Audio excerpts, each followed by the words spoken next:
Hey everyone, this is Shubham and welcome to AWS tutorial. And again, why I'm dropping these shorter videos for you guys so that one by one we get to learn every module and one by one we get to practice each and every day because I understand there might be few people who are just professionals like me and they do not have this much time to invest and create one virtual server and just perform everything at once. So today what we're gonna see is we're gonna assign an IAM. So we're gonna see two things and the impact of those two things. One is suppose right, we have already seen this, like how to connect with the server with using command line with our AWS server, right? AWS virtual EC2 instance. So that is pretty simple. If you remember, can you guys tell me? Yeah, so it is same SSH-I, your path of your key, EC2 user, and your public IP. So once you're gonna press enter and you'll be connected to your AWS instance. And once you're connected, if you see, say AWS IAM list hyphen users, it would ask you to create a IAM user, or it would say, hey, it would give you kind of an error. Okay, so first it will say we access denied, and you can why access denied, because you do not have this particular permission, right? So to do that, if you remember, we have created multiple roles in identity and access management. That is why I've told you guys to these all are the components that are integrated with each other, IAM, EC2, S3, and will be used so many places. So if you remember, I'll open this duplicate tab and I'll show you how can you assign an IAM role to your EC2. Okay, so what and all things works with our, currently you must be thinking, hey, why access has been denied? Is the list users operation is only not working, other operation also not working?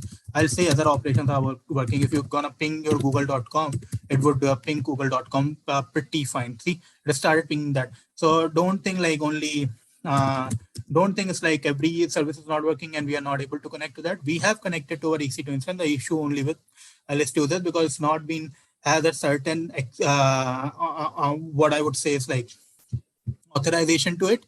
See, not authorized to perform the certain action. So if you remember, we have created certain roles over here and certain user groups and stuff. So in roles, if you remember, like we have this EC2 read-only learning service AMS3 and stuff. How do you add these roles, IAM roles, to your EC2 instance? That is what I'm going to show you over. It is pretty simple. So once you add this over here, you can just directly go and you can perform your operation. I'll stop this pinging. Control C you need to press and it will stop it. So yeah, how do you gonna do? How do you fetch the details of your users, list hyphen users? It is pretty simple. Once you're gonna for that you need to go over, either you can configure it using AWS configure. That I would not recommend you because sometimes, because first or second instance when you try to list like to pass this command AWS list IAM list hyphen users, it will ask you, hey, you can configure it over here.